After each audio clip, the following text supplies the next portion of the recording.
All right, here we are, episode 4. Here we are. Yeah, we've stuck to it.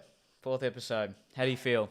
I feel good actually because I didn't think that we would, and so Well, there I'm you just go. like a proud Exceeded of both of us. expectations. Yeah. I will give us both a pat on the back. Mm, I mean, doing it is a pass in itself. there you go. The participation that counts. Oh, Yeah. well, yes. We've achieved our internal participation trophy. Good And for as us. our generation knows, that's all that really matters. We tried our best. We did, Yeah. and we're here to teach you little fucks how to not care about participation awards so much. Even though we still both clearly do, as we're both comedians, and that's a very attention-seeking job. But Sure. Is that what I didn't realize that was the theme now? We're trying to tell people how not to worry about participation awards. No, not exactly that, but haven't you noticed that a lot of our podcasts have been around the themes of self-help, as is this one? It seems to just naturally gravitate towards that. And again, does seem to, there is doesn't it? such little planning in this podcast. It just happens. Hmm. And I think it's, well, I mean, look at you. You had a shower. You're into self-improvement. Good for you. I love the compliments that you always give me. You know what day it is. You had a shower. Wow. The bar is set very low. And you've passed it, so I'll give you Wow. more points for that. I'm very happy. But the main theme I think that we're just going to be walking around today is the concept of reality. Yeah, this was your suggestion. Mm. Mm-hmm. And that's a that's a broad, very broad theme. We can delve into that quite deeply. And And let's just look, anybody clicking on this hoping there to be some kind of, physics behind this, no. I'm wearing a bloody jacket from Kmart. You're not going to get that kind of information out of me. sure. I'm instead just going to be dangling around the concept of reality as it exists in your mind, man, because what I lack in a PhD in physics, I definitely make up for a PhD in those books that you get from Tree of Life. I've read a lot of those. Right. And most of them are about that particular subject. Yeah, and as a little preamble to this discussion, when Jordan brought up the suggestion that we do a podcast on the concept of reality, I texted you asking, do you have any book recommendations, thinking you'd come back with some sort of, metaphysics or great philosophical text, and no, you came back with the Blueprint Decoded, which I didn't even look into, but as far as I'm aware, philosophical enough? it's a pickup book. Man, So tell as we've me. said numerous times on this pod, is there anything more profound than the pursuit of puss? Come on, No. at the end of the day, No. what else is there? No, that's And you know what? This whole talk is just going to be me rehashing that self-help book. I mean, let's not even put it in the category of self-help. That pickup book. And honestly, I think, Neel, you will be surprised in how deep it gets because yeah. I think even, look, the pursuit of puss could be a deeper subject than physics. And here's my argument as to why. Because the idea of the concept of reality in your mind is... Yeah. Actually, I might need to retreat a second and just explain this as a little proviso. Yeah, so... Very For intrigued. instance, you don't know how the microphone is built that we're currently talking into. No, I do And not. Look, full disclosure, neither do I. We don't know even how this table is built. Even though it's very simple technology, I couldn't make this shit from scratch. I wouldn't even know where to begin. So in fact, virtually everything in this room, I'm guessing you have no idea how it was constructed, and that's the things you own. Let alone Yeah. all the other things in society that you have no interaction with whatsoever, / don't even know exist. Yeah. But that's all happening simultaneously at once. Sure. I mean, I could look at a very basic table and have a rough idea of how it's put together. This shit, the Yeah. stuff over the top, you reckon you could I don't know if I you could know what build that is it. and you could- No, but all right. But you're we saying you go could back look at an to- IKEA catalogue. Is that what you're saying? if we go back to year 9 woodwork, I think I can, extrapolating from the basic building blocks of that woodwork course, I think I could have I don't know, like I said, I don't know if I could build it myself, but I could have a rough idea of how the various parts fit together. Yeah, okay, look. I did give you way too little credit just then. You could probably figure out how to build a table. I mean, there's just That's pretty accusatory just then. You are so dumb. Sorry. Look, I'll apologize. You probably could figure out how to build a table. I'll give you that much credit. And I'm confident you can too. Yeah, well, look. If it came now, down now to that we're it. thinking about it, yeah, look, if it really came to it, I'm not saying it would be a good table. I did get like a B- in woodwork, which is probably the easiest subject there is, but damn it, I could still make it. Slightly more advanced then, I guess, just electricity circuits and all that kind of stuff. And you could find somebody that does know how to do that, and that's usually when you pay for electricians to come in and then they do all of that for you. Sure. You might be able to figure it out if you spend the time on it, but the point of the matter is that there's so much stuff in society now. Yeah. Put aside Neolithic society when there was experts in things anyway back then, but now society is so complicated. Very that there's specialized. and experts within experts. Yeah. As in the same very niche category of expertise. Even when you're talking about something like English literature or something like that, you could just be like, oh, don't ask her. She doesn't know anything about Austen, you know? Even when it comes to stuff like that, you can just keep bunkering down and getting further and further. And that, I guess, is a good thing for society in general, because it just means that society is advancing. It's very messy. It's very concrete, jungly. Because there is so much knowledge now, and that is one of the main points that they're constantly putting in self-help, I guess. Sure, and it would be such a fragile, interconnected web in which we live in this globally connected society, because, like you said, we don't know the basics of just almost survival if it came down to it, because all those tasks are taken by someone who knows whatever their specific job is in creating their little part of human society. Yeah. Yeah. And definitely, look, I would be a poodle in the real world. I would be dead very quickly. I would too. Yeah. I doubt that there's any... Look, I even think Bear Grylls is probably a con. I'm calling it now. He's probably got a 50-50 shot in the wilderness. You know? It's a very different world. And as a result of that, first of all, there's no natural inclination to figure out how to survive. But putting aside all of that, to properly thrive in this society that we've constructed, which obviously is great for human beings as it currently stands. There's huge environmental problems coming. But as it is currently now, it has allowed people that should not be alive. Like, if you got a cold once when you were a kid, you probably should be dead now. There's very little chance. But basically, the old strategy was the same as mice. Just have 12 kids, 3 of them live, you succeed. But now it's kind of just become... Still the Mormon strategy. Yeah, the Mormon strategy. Yeah. That's the one that was globally. And so now the strategy's kind of shifted towards just making a few offspring, making them extremely educated and hoping that they pay the favour back, and most of the time they don't. They just put you in an old folks home. But the thing is that in this society now, nobody knows how it functions anymore. And there's politicians that might have a better idea than the rest of society, but still the human mind cannot comprehend anywhere near as much as how complicated society has become. Without a doubt. So, in lieu of that, what happens is people constantly entrust...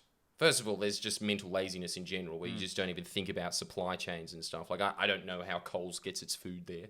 But there's this inclination to constantly entrust...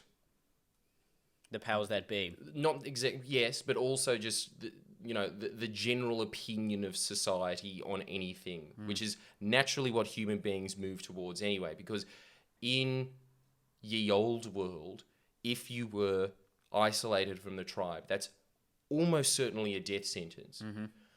So your natural inclination is to buy into groupthink, whatever it might be, in whatever field. And there's certain thought leaders in these fields that basically say, I know more about this subject than you, and they may know more about the subject than you. They could also be a charlatan. You just have to kind of entrust that they know more about that subject if you're interested in it. all of this basically boils down to the fact that in ancient societies and Neolithic societies, most of what you knew was because you yourself experienced it.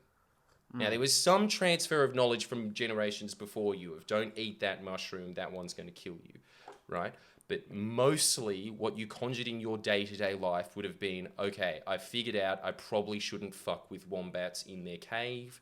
I should, like try and lure them out by using dingoes or something. Yeah.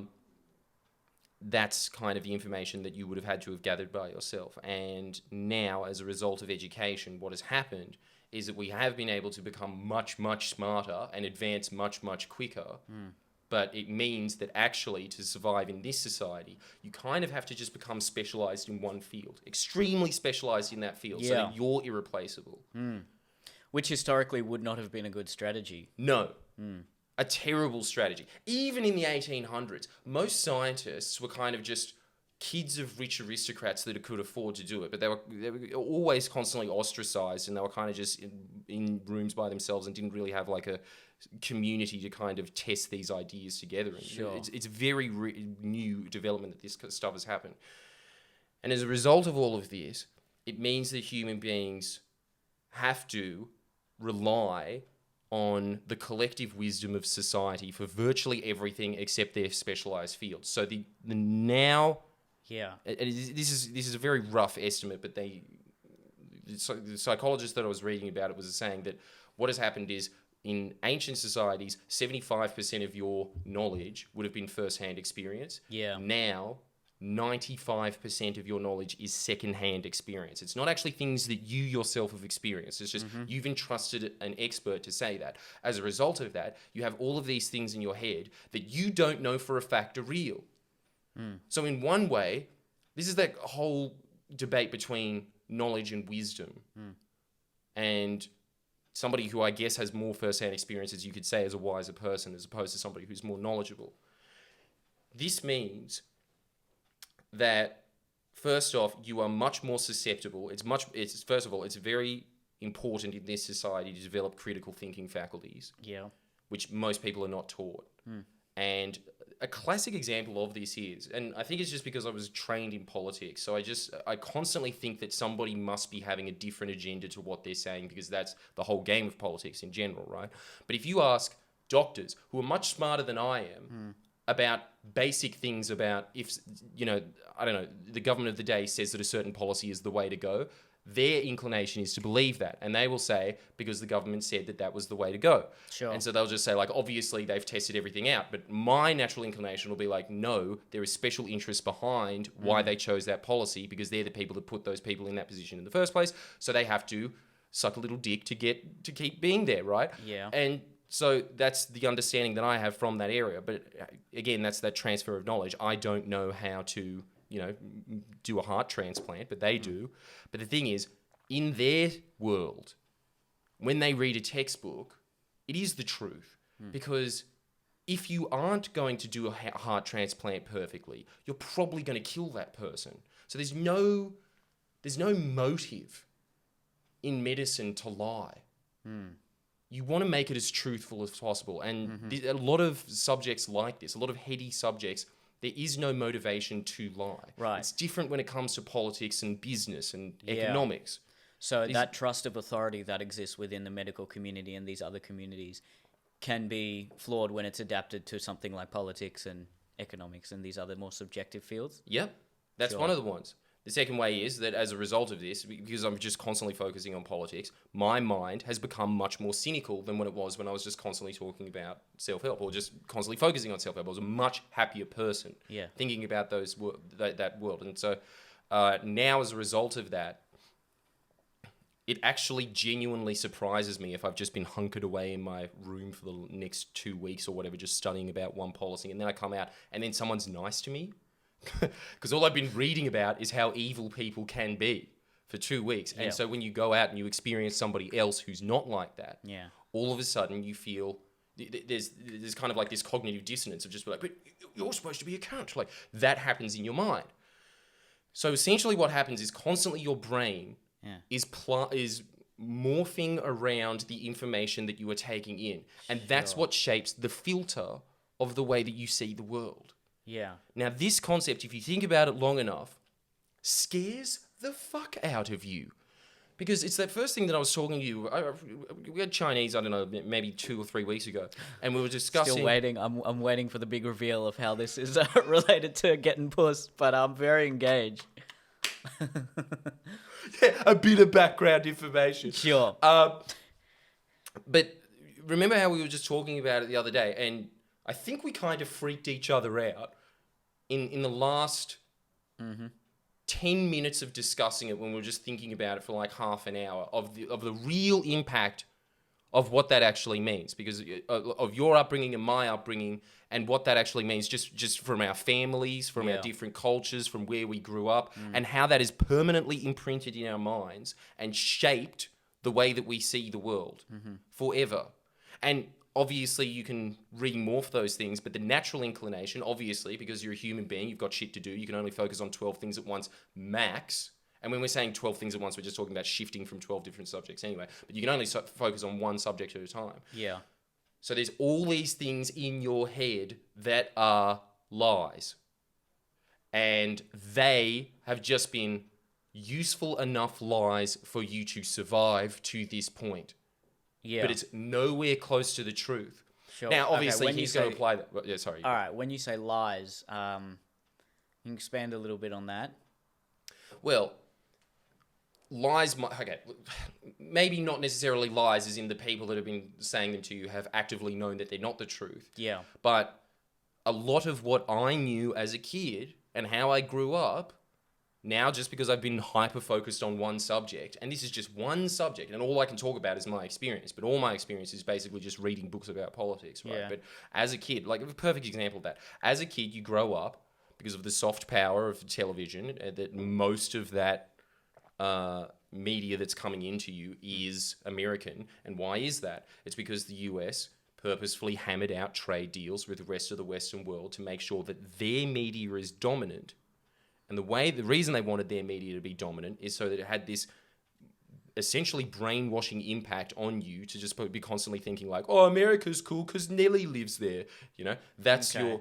that's part of it, as well as the Yeah. fact that they want their news and their narratives exported to the rest of the Right. English-speaking world. Well, so it wasn't a product of American media just being better? Well, no, because yes, they have more money. Yeah. But on top of that, it's the same thing with American comedians. Look, if we could just bring it back to that, it never doesn't not. But the thing is, I don't think that in general, most American comedians are better than Australian comedians or British comedians. There's ones that are standout that are really good, your Bill Burrs and your Dave Chappelle's, but the vast majority of the shit on Netflix is fucking atrocious. And Sure. the average Sure. British comedian is a lot savvier and wittier Sure. than the average American comedian. And it's the same with Japan and stuff. And yes, there's that constant thing of just, like, I don't know, competing ideas and the best idea wins. That's true to a certain extent. But the other truth of it is that when they are hammering out these free trade deals, they put in things like 50% of your content has to be American, otherwise you don't get this trade deal. Yeah. And so they sign off on that, and then their television programs have to allow 50% of television programming to be American. So the British really hated this, for instance. Sure. They absolutely despised it because it was that point where the transition of power was moving away from Britain to America. Uh-huh. And so there was a huge rebellion in British film in the 40s and 50s. What was the advantage to the smaller countries to signing a deal like that? To Australia, for instance. Yeah. Well, it's not for the media. It's certainly not for the media industry, the advantage. Sure. And in general, actually, a lot of these advantages are just one way and they basically go to America. But you could argue that certain agricultural advantages, because it's a free trade deal. Yeah, right. But when you're talking about a free trade deal, it's never a free trade deal. So it doesn't just encompass, this isn't just, we're not just talking about media, we're talking about the American media being exported to Australia and as a result, whatever we export back to America is the trade-off. Yes, but Sure. a lot of those things in general, they're always to benefit the Americans, again, because it is the dominant power of the current global sphere, as in, like, they're just militarily so much more advanced than everybody else. They've spent so much more money on it. They have more money than everybody else. So Right. they kind of set the rules of trade, which again is another thing that you don't learn. But the thing is that when you grow up, I had this idea in my mind, and I'm sure you did as well, and I'm sure everybody does, that the Americans are this global cop that goes around the world Yeah. trying to break up fights, Yeah. trying to keep some kind of peace and stability together. And then you read a few examples about what they did in Latin America or what they did in Europe and what they even did in Australia when they just didn't like Gough Whitlam, and then they just organized a CIA coup to replace him. And then course. you realize they are not a global cop. Right. They are just the Roman Empire. They are like every other empire that has ever existed. They Okay. work purely in self-interest. And so that shift completely changes the way that you see everything after that. Yeah.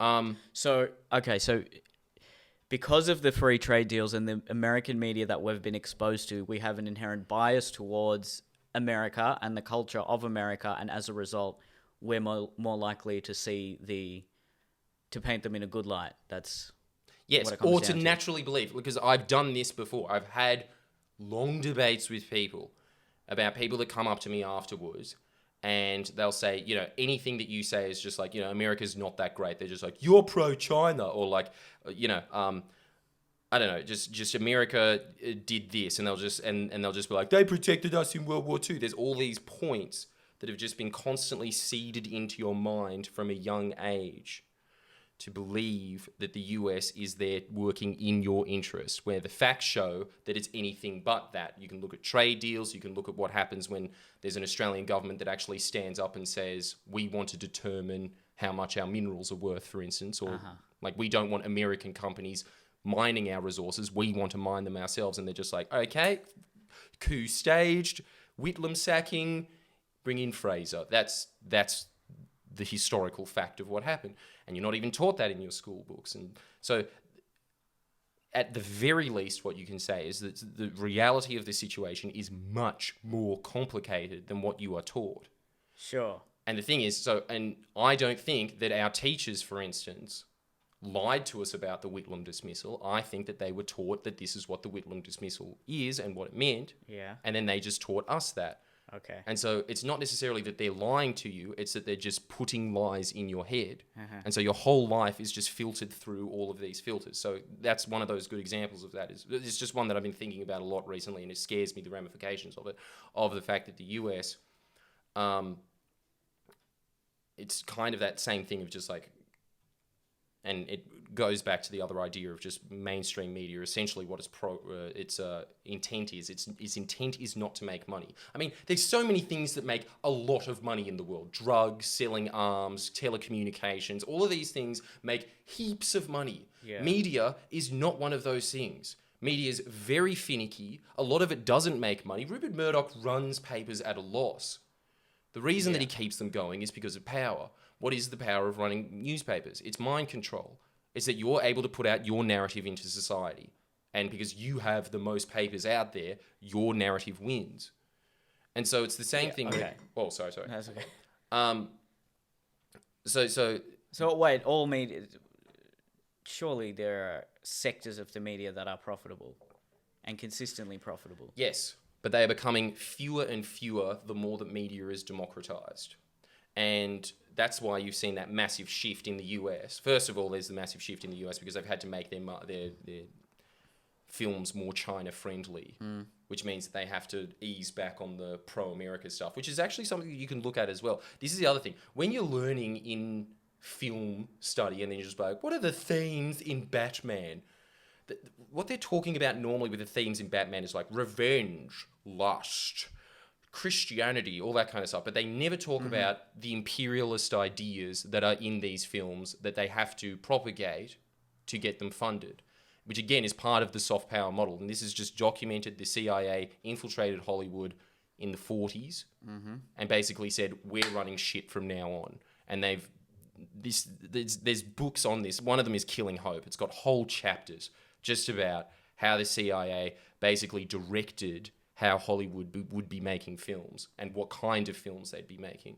Okay. And it makes a lot of sense, right? Because everyone is watching this shit. So if it comes to like something like superhero movies, obviously, if there's like, a billion people watching it, they're going to want their messages imprinted into it. Sure. Anyway, so the thing is, yes, superhero movies still extremely profitable, but have you noticed how hollowed out movies have become recently in the last 10 years? It's basically just pretty much just like the Hulk versus fucking Iron Man. A Like lot of it's superhero movies, of course, yeah. a lot of that shit. There's very little else. There's, a few romantic comedies released every year, maybe one Oscar bait shit. It's always about someone in the South getting persecuted. Like it's the very few themes that are now explored in Hollywood, and they're becoming narrower and narrower. And one of the motivations for that is profitability. The other one, again, is because they want certain themes propagated constantly. And yes, What are the themes? Okay, that so you can say that. What are the themes in superhero movies that link to the imperialist mindset? the very first one that comes to mind is Captain America. And it's Okay, just yeah, so of course. self-explanatory. Yeah. But it's the same thing with Superman. It's the same thing with Wonder Woman. You can look at who they're fighting constantly. Who is it? Always. It's always like if they're fighting a threat, the threat is always terrorists or it's Nazis. It's always, or like sometimes it'll be the Soviet Union. You can go back into the 80s. The threat was always the Soviet Union.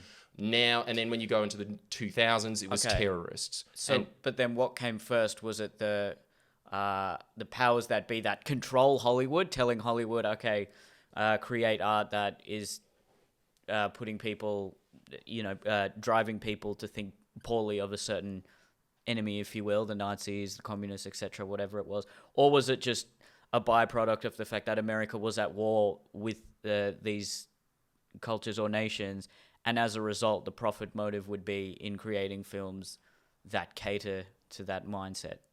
Yes, it is profitable to cater to the mindset and not challenge the general narrative. As soon as you go against the narrative, you're completely outcasted, and not just monetarily, but on top of the fact that politically you're just blacklisted, gone. Yeah. A good example of the answer to that, though, is, have you ever heard of McCarthyism? I've heard of it. Which is that I can't even remember when it was now. I think it was the 60s, because it was around I Love Lucy time. So it was probably 50s or 60s. Joseph McCarthy was this US Republican senator, and he was known as basically, he created what is essentially the modern day Salem witch trials, which is that he just went through Hollywood and found anybody that was pro-union or anybody that like wasn't down the line with America's narrative at the time, and just instantly accused them of being a communist, ran this huge trial, arrested all of them. Yeah. That's essentially what happens, is that there's there's 5 filters of propaganda that happen. One of the first ones is that you learn about is access, right? Which is that if you don't follow the narrative, you don't get to play. Yeah. I know that firsthand in Australia, as in, if I don't follow, and that's what happened, is just, like your pedestrians, your junkies, your ABCs and stuff like that. As soon as I didn't follow the narrative, gone. And that narrative is controlled by the elite, you're saying? Always. Always. Because this is something that's very interesting about media. It started out in China. Newspapers started out in China. And it started because the Han Dynasty's empire in China became too big for them to word of mouth dictate to the provinces what they wanted.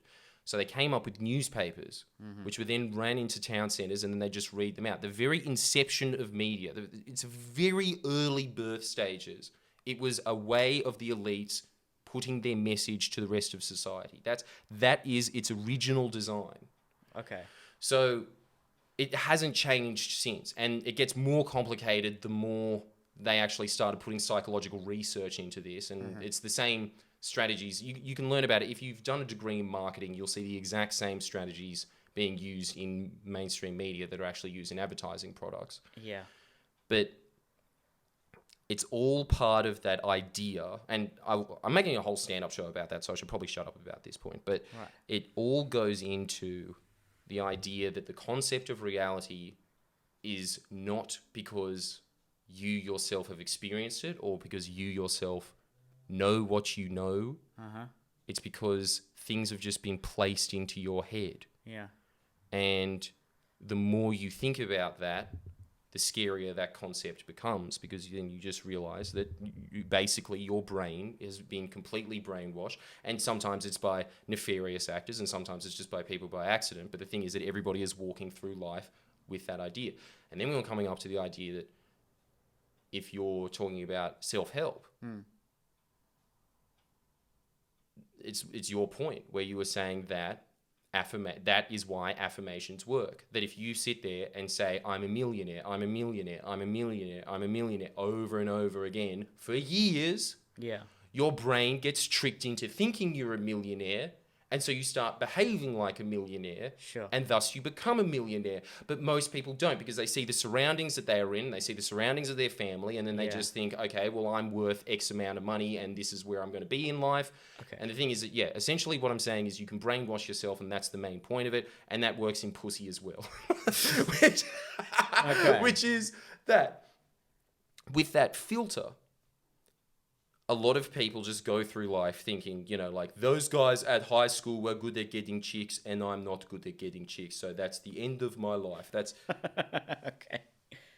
that's incels' mindset in a nutshell. Constantly looking for reasons for why they suck, as opposed to just being like, okay, I suck now, but I can get better, which you can do. But do you think there's an objective reality in spite of what you've been influenced? Absolutely, there is. There is absolutely an objective reality. So the things incels say, for example, to bring it back to that, what do they always make a point about? The jawline, for example. I mean, it is just an objective statistical reality that women would prefer a man with a strong jawline. True. But you know what else is an objective reality? I have friends who are very fat and ugly that slay. Of course. But that doesn't deny the fact that the objective reality of the jawline still exists. The objective reality of the jawline exists, but the it's objective trumped reality by is the objective reality of puss is the chicks dig confidence, man. That's what they like that more than having just a piece of bone that fits the idea of what's hot currently. Because it wasn't always like this. In the Middle Ages, fat dudes were the shit. And chicks. Really? Oh, okay. Because it just meant that you were rich. I mean, true, In India, up until, my grandmother still says fatness is a sign of prosperity. Damn. See? Well, I always thought the ideal masculine figure has been pretty consistent throughout history, because even in ancient Greek times, all the statues were just jacked dudes, whereas the women were a lot more heavy set and fatter. Well, that's the whole thing. What's changed. Now they're not. Now they've just got a really thick, toned ass. And 10 years ago, it was all about, does my ass look big in these jeans? Skinny. And now it's, does my ass look small in these jeans? Just in the space of a decade. And the thing is, it's the same thing when it comes to ancient societies. It's just that we're used to just looking at snapshots because there's just not as much information available. So you don't get to see, what it was like in 110 AD as opposed to 120 AD. But there would have been differences. The huge difference being that both in Greek, Roman, and Egyptian societies, you can look at the periods where they were flourishing and the empire was expanding. Every man looked like Hercules, just tank as shit. And then it got to the point where it started to decline and peter out, and every man started looking all noodly and feminine. Like what's happening now, and it's the same thing that happened with Universe 25, and the sexes sort of became more less separate. Less of a radical difference. So men didn't look extremely muscly, and women looked extremely dainty. Both of them just kind of looked all like, noodly. It's the best way to describe it. Everyone was gender fluid. Everyone was gender fluid. And that's the natural cycle of like whether it goes in and out. But again, the main point about that when it comes to the art is that the concept of beauty constantly changes. And if you don't fit that concept, then people, like your incels, start going, it's because of my jaw. Maybe it's because you have no social skills. Did you ever think about if you're sitting in a forum chat room with a bunch of other dudes that are constantly talking about how they find it impossible to pick up puss and how much of a victim they are as a result, If that is your reality, again, that goes back to that concept of reality. Your Yeah. reality is that you suck and all of your friends are people that suck.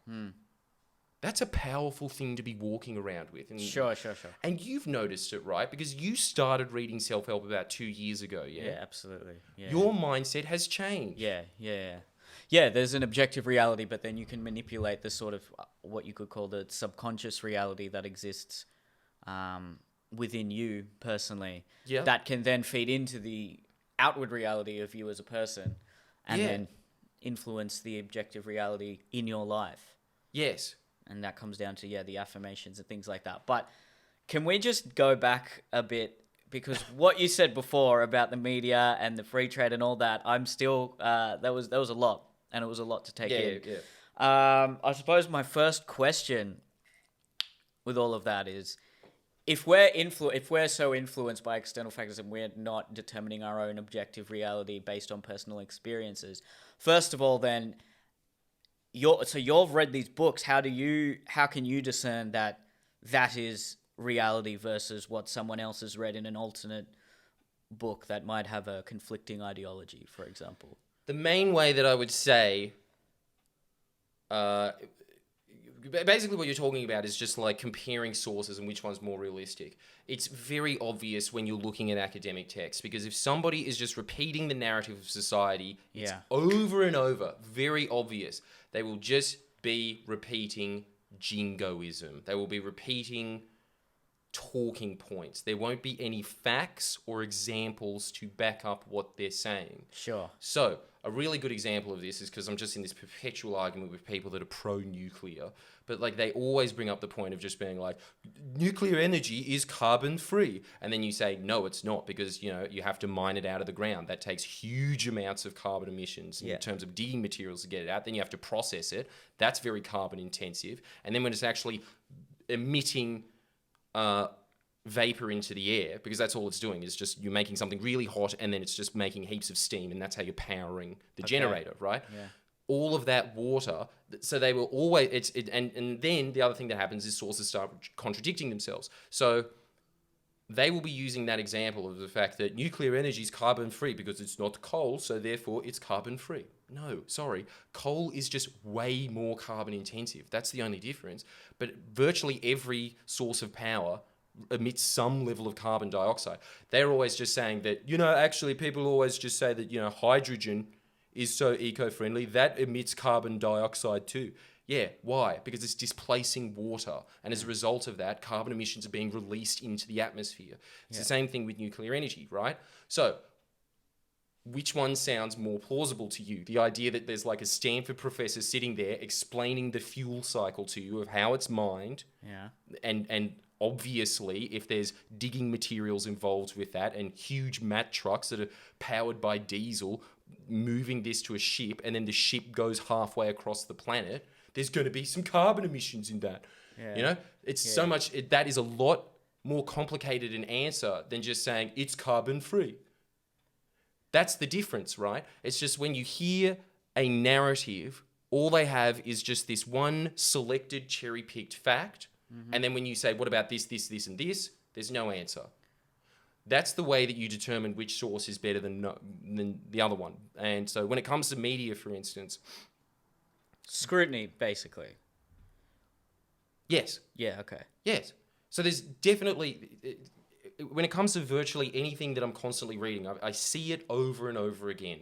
I look at both sides of the argument, and one side of the argument will be a lot more simplistic than the other side of the argument, in that it'll just have essentially talking points. And then the other side of the argument will sit there and it'll dissect each of those talking points and why it's utter shit. The other thing that you normally see in these like political arguments is that one side, when it comes to nuclear energy proponents, for example, they're always going like, just look at Michael Schellenberger. Michael Schellenberger is paid by 30 billionaires that have this collective trust fund because they all invest in nuclear energy, because nuclear energy is an incredible investment, because governments will never let nuclear energy die. For instance, in Alabama, there was this nuclear power station that's getting built currently.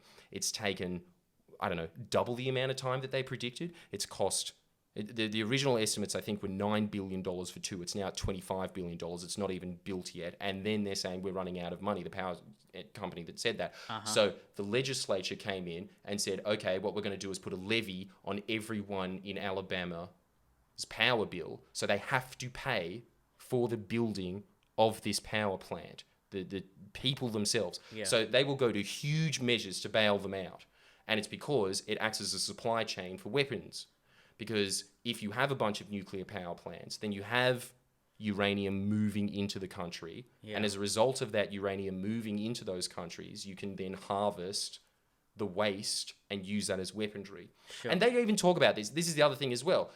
Okay. They start contradicting themselves. They will say stuff like, nuclear power is separate to the arms industry. But then you read their documents where they're lobbying governments and stuff, and they're like, well, what are you going to do if we don't have nuclear power? How are you going to harvest plutonium and stuff? So they start contradicting their own argument, right? All of those points start making you realize that, that one side is more correct than the other. And it's not that one side is 100% correct, ever. And in fact, this is just a main point in philosophy, which is always just that, like, nothing ever that anyone has ever thought is right. Sure. It's just less wrong than the previous thought. Okay. So that's the way that I kind of look at life now. It's just that this side of the argument is less incorrect than this side. And you don't think you're influenced by your own biases? Absolutely I am. That's what I'm aware of, right? Okay. But what is very scary to me is when you're debating someone and they're not even aware of that point. I mean, there's very little that I can do to ever stop those biases. Sure. But the very fact that I'm aware of that kind of removes me a little bit away from that. But then you see a lot of people that you speak to, right? And so, I don't know, for instance, when it comes to voting, if you talk to somebody from the Shire, their response will always just be like, yeah, Scott Morrison's a mad dog. And if you talk to someone from Newtown, they're just going to be like, Labor and the Liberals are fucked and the Greens are the only good ones, And then you talk to someone from the western suburbs and they'll just be like, Shorten's looking out for me. They've never actually looked into it. They're just a product of their environment. They have the beliefs of those people that they're surrounded in. Sure, we're so far removed from the actual real reality that's going on within the political system that we're just spouting some level of talking points that we've heard. Yes. Okay. That have been reinforced predominantly by the culture that you grew up in. Yeah. And so all of these things I'm at least aware of when I'm arguing with someone. And the thing is that sometimes I'm very surprised when I'm talking to someone, and that's usually somebody who's good at arguing. Yeah. They will be aware of the fact that a lot of the things that they're saying are going to be somewhat incorrect. Whereas somebody who is bad at arguing, you look at them, they've got, like a Southern Cross tat on with a fucking blue singlet on, and you're just like, 3 guesses who you vote for. Nationals, and they just repeat every trope that you can imagine. And that's somebody who is not aware of how little they know in life. It goes back to that philosophical point of just like, the more you know, the more you realize you don't know much. Yeah. Yeah. And so anyway, this whole thing there's an uplifting message to it, and we kind of just touched on it before. And look, the thing is, when it comes to mainstream media, that's a very, very scary concept that we could delve into, and I'd be very happy to. I could do many a pod with you about that, because honestly, I've been studying that subject for 10 years now, and I learn things that horrify me all the time about it. But to what degree is the American media and mainstream media in Hollywood influenced by, what is it, the CIA, the American government? No, the powers the elite? Well, it's the elite, but essentially it's just the elite differs in every society. You know what, actually? You know what was very perceptive about your comedy that I just like quietly nodded to once when it was a few stand-up shows before. I was like, yeah, he gets it. And you were just talking about the fact that like every system of government kind of just has... It was a joke about tennis. I can't exactly remember the point. Oh, yeah, that one. Yeah. That point. Yeah. The point is that, like, American society, and it's purely because they're the dominant culture of today. Sure. Right? So it's just different in every different society, but the main power of the US is extremely powerful multinational corporations. And it's the first time in human history that has happened, that corporations have superseded the nation state. So it's like what we were talking about before, how originally after, the Dark Ages, religion was the dominant force in the world. Yeah. And then nation states started to supersede Okay. that. And then after that, and I think that, look, nation states have their problems, but they are a much better source to be having as your decision makers than fucking McDonald's and BP. Because they have no... They have no loyalty to a society at all. All they want to be focusing on is maximizing profit as much as they possibly can, and they think about it in very short terms. And if your product is dangerous, like fossil fuels, they don't give a shit. They just care about keeping their shareholders happy. And if that is the thing that is driving your society, that's what's going to be the messages. And you can look at it, because if you go to, say, North Korea, or I've been to... Yeah? Yeah. Well, wouldn't sort of a capitalist or something say that McDonald's is completely prone to competition by other sources versus just an overriding nation state that doesn't really have that level of competition? But another corporation could come in and just expose the truth behind McDonald's and say, look what they're doing. Come buy our burgers. But is it... I mean, yes. But is it actually that's what happens? Because at a certain point, you get so much money that you start having lobbyists. And what do the lobbyists do? They start protecting your industry. And with McDonald's, for instance, they have an army of lawyers, and their job, essentially, is to just fuck with their competition. And their competition is smaller. So it's not this idea of, like, the best idea wins. It's essentially he who has the most money wins. It's not like McDonald's makes the best food in the world. No, of course. They're not even good value anymore. It's like that, no. Yeah. I much prefer fucking Hungry Jack's. But is there more Hungry Jack's? It's just, dude, the burgers are better at Hungry Jack's. And even if you just got to go through those versions of just McDonald's versus Hungry Jack's, the reason that McDonald's is more dominant, again, is because they figured out the business strategy of it's got nothing to do with food. It's about real estate. They just have heaps of real estate and heaps of marketing. They just overload the space with marketing. It's the same reason with Coke. Even though it's the most dominant soft drink on earth, it spends the most constantly to keep its competitors at bay. And so it's got nothing... A classic example of, like, the free market not working is advertising, because advertising's whole aim is to convince you that a product is better than it is. Essentially, it's to lie about a product. And the whole point of the free market is that, if you build a better mousetrap, the whole world will buy your mousetrap. But does that actually happen? McDonald's is a prime example. It's some of the shittest burgers I've ever had in my life. And I still go back. Of course. No one's... I don't think anyone's suggesting that it's a perfect system, for example, but how would So you're saying the nation state controlling that power would be a better way of governing people? This is a very controversial point. And everybody, like, this goes... And look, I can see the comments right now. But what I'm saying is that in the US, when they first emerged after World War II, they had 50% of the world's GDP. It's gone down to 25%. Half of that money is in the Cayman Islands now and other tax havens, doing absolutely nothing to help the US, even in terms of making the US stronger, let alone the people of the US. And I can't remember the statistics, but it's damning. I'm going to have to relook at that. But, like, a huge section of their population has moved into the poverty line. What money are we talking about? This wealth that's in the Cayman Islands, is it owned by the US government, or is it owned by just the rich corporations? Corporations and rich individuals collectively have sucked out half of America's wealth.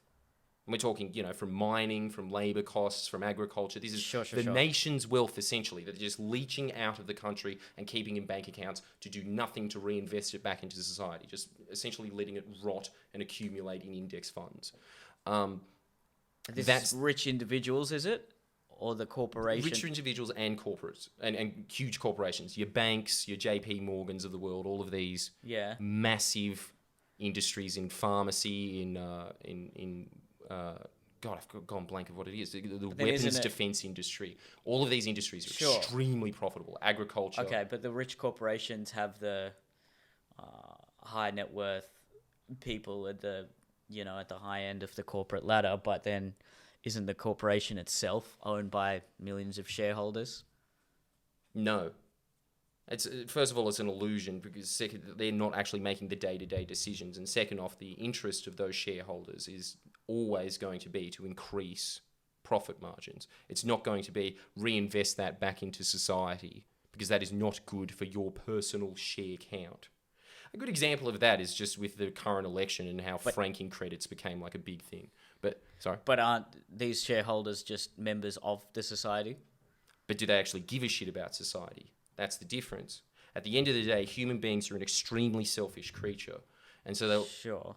Yeah. usually, there's examples of it, like you'll give a kidney transplant to someone you know and love, but it's very easy to just like hear that, oh yeah, so anyway, yeah, there's a bunch of homeless people now because of the housing crisis. Yeah, where are your shares again? JP Morgan. Like, those things are so distant. It's the same thing as like, it's much harder, a massive reason why warfare became more distant in terms of guns. So you went from, club to spear to bow and arrow to gun to bomb. Yeah. And the reason for that is because you can ask people who drop bombs on cities, do you feel bad about the women, children, and men that you maimed? And they'll just be like, not really. Whereas in warfare, where you're like this close to someone and you can see someone begging for their life, it's really hard to pull that trigger for most people. Of course, yeah. Because it's the closeness of it. But when you're talking about a nation that is 300 million people, you kind of need some entity thinking long term about the welfare of those 300 million people. Oh, yeah. Yeah, that's very true. So the example that I always give is, look, I'm not defending China. I'm saying that it is a better system than the US's system. It is filled with its flaws. No government is anywhere near perfect. Yes, it has huge human rights violations, but I mean, look at what the US empire has done across the globe. It has killed far more people than the Chinese have. We're talking about 70 invasions since World War II. This is basically and what are these invasions? To force corporations into countries that don't want them so they can extract their resources. That's basically what the Iraq War was about, right? It wasn't really about weapons of mass destruction, which again is just part of that reality lie bubble. Mm-hmm. It was basically so that they could get access to to Iraq's oil and leach it out of the country because Saddam Hussein wasn't playing ball anymore. Mm. That's what most of those are about. That's what a huge amount of human suffering is about. It's just about empire expansion. Conversely, China, huge human rights violations in its own country. But what it has achieved for its people is it has moved 400 million people out of abject poverty since the government's inception. Now, to say that, it's just being like, it's a communist government or whatever, that's part of that propaganda model of just being like, America's capitalist and China's communist. There's nothing remotely communist or capitalist about these countries. Like, if you read economic texts, the reality of these countries is nowhere close to what it is. But essentially what has happened in China is there is this very strong government there that is basically saying, you build phones, they're thinking far off in the future. They're saying, you build phones, and they say, I don't know, for instance, just an example of like, but we want to get into home loans and stuff like that, and they say, no. And they stop that. Whereas in America, what happens is, the global financial crisis, for instance, it was basically bankers telling the government how they wanted the banking system to be run. And obviously what banks are going to do is say, we want to be able to cannibalize our industry, to just buy up all the small banks so we become bigger. And essentially what happens is it becomes a house of cards and implodes. That's how the global financial crisis happened. China, the reason that it was able to bail out the US is because their banks were not allowed to do that shit. They've got a very successful government in the sense that it just says that there's at least a direction of the nation there, as opposed to just the direction of the nation being, how are we going to increase JP Morgan's profit margin over the next 3 months? The direction of China's nation is like, we want to make China a world superpower in the next 50 years. How do we do it? Okay. They're different questions. And the thing is, you can say, all these human rights violations, there's a lot of poor people in China, but they started off really poor. The Americans did not. The Americans started off extremely wealthy and their society is in decline. So sure, I'm not saying that China is like a perfect society, but you ask most global leaders about what the Chinese government has accomplished, and if they are an honest, genuine person that is looking at the facts, they're going to come to this conclusion of like, Okay. dude, they've got shit done. Yeah. Like China started off basically Yeah. peasant farmers Sure. in the 50s. And now look at them. Shanghai is like walking into the year 2040. Yeah. Huge progress. So again, Haven't a lot of countries done that? Made massive But which economic ones? gains exactly. over But the 20th century. and which countries are these? These are your South Koreas, these are your Japans, these are your Chinas, these are your Singapores. A lot of the other countries have floundered. Now, why did China, South Korea, Japan, and Singapore, and also Vietnam, but they had to deal with the Vietnam War, so they've been, because after that, the entire country was just devastated. It was 30 years of total war. And now they're just getting back into the swing of it. And everybody says the same thing, that when you go to Vietnam, it's unrecognizable from 10 years ago. Why have these third world countries, because Korea was poorer than Ethiopia after the Korean War. Now, people always just go, yeah, that's because the Americans helped them out. No, they did not.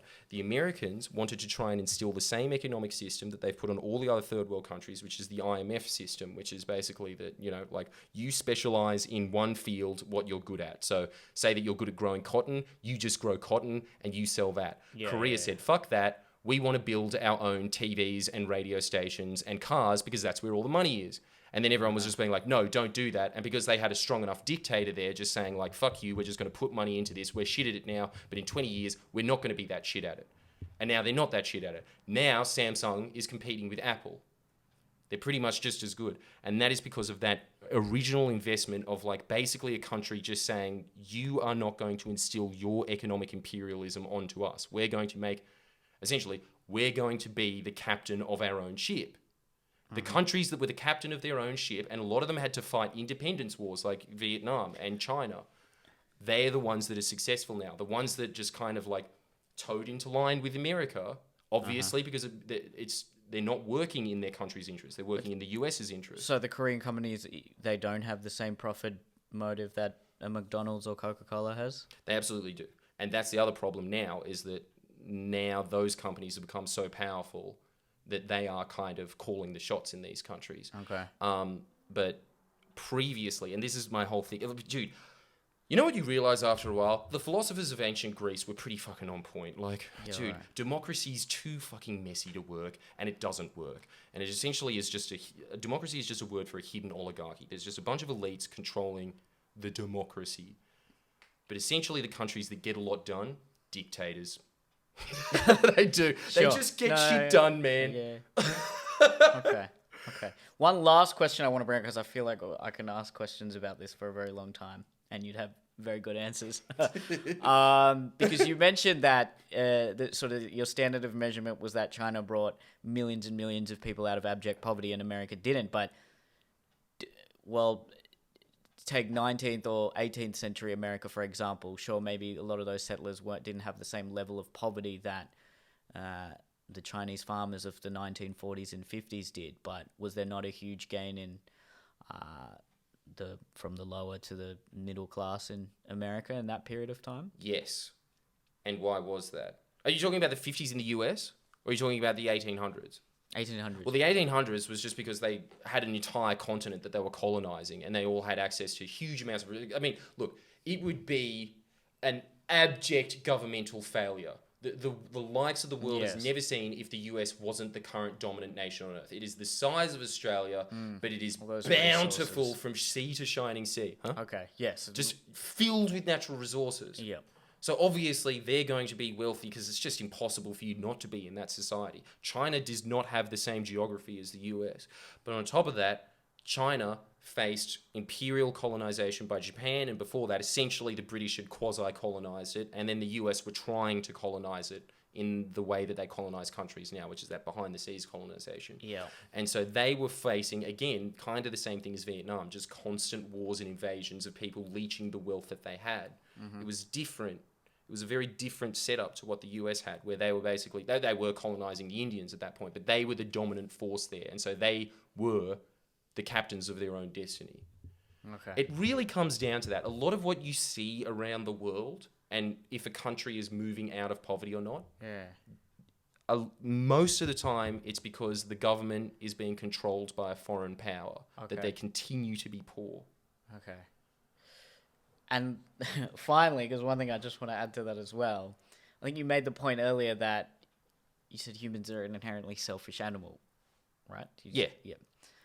So power is corrupting then, is it not? Yeah. So why would what is the difference between sort of state power versus corporate power of a few very large corporations? It's the way in which they wield power and why and what their power depends on. That's the best way that I can put it. In that, Would it not be that if you had morally righteous individuals, whether they're at the helm of a state power or a corporate power, the result would be the same? no, because the very machine of government is a very different beast to a business. And you can see this. There's actually a really good documentary about this called The Corporation. And there will be CEO after CEO coming on. Nicest people you've ever seen in your life. Care about the environment. They work for BP. What are you going to do? At the end of the day, your job relies on you maximizing profit. And if you don't maximize profit, then the shareholders will vote you out and they'll put in a CEO who will maximize profit. The very nature of the machine of a corporation demands the profits be made. Whereas governments, the nature of that beast, and obviously people are going to argue this point so the cows come home, but there is at least some oversight there about essentially your company is not necessarily trying to generate a profit, doesn't need to generate a profit because it's just getting in taxes all the time. Essentially what it's trying to do is make the country strong economically, societally, environmentally, all of these things. That is, a successful government does those things, whereas a successful company just makes as much money as it possibly can. Two completely different outcomes. And the thing is, when it comes to China, obviously, rife with corruption. It's a third world country still. It's going to be extremely corrupt. Yeah. But America's not. Australia's not. That might be less corrupt than these countries, and the kinds of corruption that we understand are just they're going to be called the law. But essentially, what is lobbying? It's legalized corruption. If you're just saying, the Keystone Pipeline will essentially tip the planet over the carbon budget that we have and will doom the planet, and then they just sign off on it anyway. You're not making that decision because of, wise governmental policy. You're making that decision because there's huge business billionaires saying, do it. So that's, I would argue, corruption. Yeah. So it gets more complicated than this. And there's kind of a inbreeding in every society of corporations and governments kind of just melding into one thing. But at the end of the day, it's just which of these powers is more dominant. And you will see it over and over again in countries where the government is most dominant and they're not being influenced by an outside government, they will do better than a country that is influenced mostly by corporations or an outside power. Okay. Sorry. That was great. That was a lot to take in. Yeah. Riveting. Wasn't a lot on puss there in the end. Yeah, no, that's you disappointed me there. Sorry, man. Dude, I don't know. Fuck. I'm not looking forward to this podcast coming out. I know there's going to be so much backlash to it. But anyway, look, you can put it on your those channel. are my opinions. It's just a joke. Don't worry about it. I'm a comedian. All right. Yeah, well. It's titled the Neel and Jordan podcast. Yeah, and I'm taking you down with me, man. Okay. Yeah, groove on that. Yeah. Well, we'll see you next time. See you next week, guys.